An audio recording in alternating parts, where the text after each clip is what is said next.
श्री गणेशाय नमः। षष्ठ अध्याय विकट अवतार का वर्ण। सूत जी ने पुनः कहा, हे हरिभक्त शौनक, भगवान गणेश्वर का एक अवतार विकट नाम से हुआ था। अब मैं तुम्हें उस अवतार से संबंधित उपाख्यान सुनाता हूँ। विकटो नाम विख्याता कामासुर विदारक मयूरवानस्य सौर ब्रह्मादा स्मृत। हे सनक, भगवान गणपति के विकट नामक अवतार द्वारा कामासुर का संहार हुआ। यह प्रभु सौर ब्रह्मा के धारण करने वाले मयूरवान कहे जाते हैं। उनकी कथा निम्न प्रकार है। एक बार की बात है, जलंधर नाम के असुर बहुत प्रबल हो रहा था। समस्त संसार उससे त्रस्त था। उसकी पत्नी वृंदा पतिव्रता थी। इस कारण जलंधर का परास्त किया जाना किसी भी प्रकार संभव नहीं था। तब देवगण सोचने लगे कि किसी प्रकार वृंदा का पातिव्रत धर्म नष्ट हो तो कार्य चले। इस कार्य को हाथ में लिया भगवान विष्णु ने और जलंधर का रूप बनाकर वृंदा के भवन में जा पहुंचा। उस समय जलंधर रण क्षेत्र में गया हुआ था।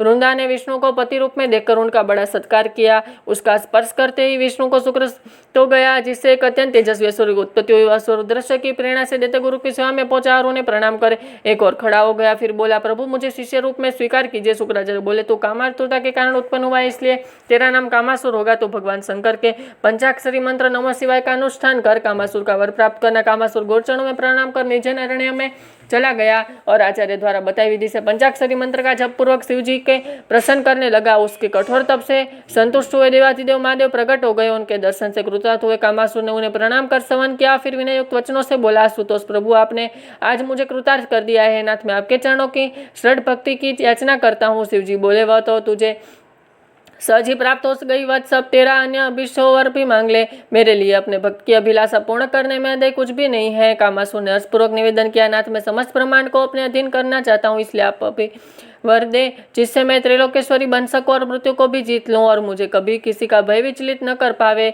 शूलपाणी शंकर बोले, सूर्य यद्यपि तुम्हारी याचना तो देवताओं के लिए भी दुर्लभ है, फिर भी तुम्हें वर देता हूँ कि तुम्हारा अभिष्ट अवश्य पूर्ण हो। वह देखकर आशुतोष प्रभु अंतर ध्यान हो गए और कामासुर अपने स्थान को लौटा। उसने दैत्य शुक्राचार्य को वर प्राप्ति का समस्त वृत्तांत सुनाया। उन्होंने उस दैत्येश्वर के पद पर प्रतिष्ठित कर महिषासुर की पुत्री तृष्णा से उसका विवाह करा दिया। फिर उस दैत्य ने अपनी सेना एकत्र करनी प्रारंभ की। अनेक असुर योद्धा उसके मित्र और सहायक बन गए। रावण, सांबर, महर्षि बलि और दुर्मुद यह उसके 5 अमात्य थे। अत्यंत प्रचंड, प्रतापी और क्रूर थे।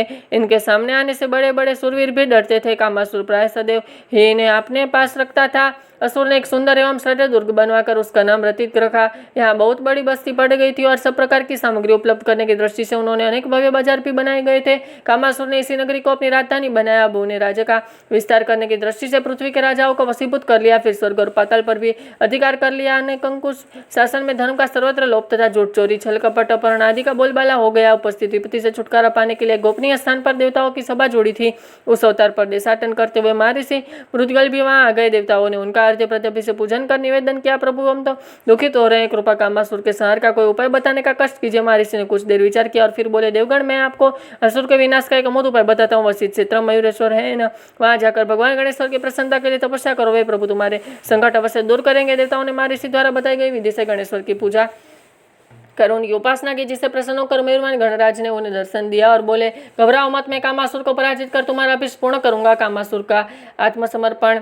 जब यह समाचार कामासुर ने सुना तो क्रोधित हो गया। उसने तुरंत ही असंख्य दैत्यों को लेकर देवताओं और मुनियों पर आक्रमण कर दिया। उसके भीषण प्रहारों से सभी देवगण आदि विचलित होकर मयूरेश्वर विकट कर पुकारने लगे। उन्हें व्याकुल देखकर भगवान गणेश्वर मयूर पर सवार होकर रण क्षेत्र में पधारे और दैत्यों का विनाश करने लगे। यह देखकर कामासुर मयूरेश्वर के समक्ष आकर क्रोधपूर्वक बोला, अरे मूर्ख, तू यहाँ प्राण गंवाने के लिए क्यों आ गया? जहाँ शीघ्र ही मेरी आंखों से ओझल जा, अन्यथा तेरे प्राणों का कुशल नहीं हो। भगवान मयूरेश्वर ने कहा, दैत्यराज, अब तू बहुत अधर्म कर चुका है, किंतु तुझे सब अधिक अधर्म नहीं करने दूंगा। मैं सभी अधर्मों और अधर्मियों का उच्छेदन करने तथा धर्म का संस्थापक करूंगा। यदि तुझे जीवित रहना की इच्छा है तो समस्त दोषों को त्याग कर मैं इस क्षण में यहाँ। कामासुर का क्रोध बढ़ेगा। उससे मयूरेश्वर गणेश्वर पर एक भयंकर गदा फेंकी, किंतु वह गदा भगवान के चरणों के समीप जा गिरी। दूसरी बात, पुनः उसकी एक शक्ति का शेषण किया, उसकी भी वही दशा हुई। तब उसे शुक्राचार्य का वचन का स्मरण हुआ। उन्होंने कहा था, राजन, यदि भगवान मयूरवान युद्ध में आ जाए तो उनकी शरण ले लेना, क्योंकि वे ही सर्ग स्थिति और प्रलय के कारण और आदि देव गणेश्वर है, उन तुम्हारा कोई वश नहीं चलेगा। कामासुर ने तुरंत ही प्रभु के चरण पकड़ लिया और अपने अपराधों की क्षमा मांग ली। भगवान गणेश्वर ने कृपापूर्वक उसे अपनी भक्ति प्रदान की।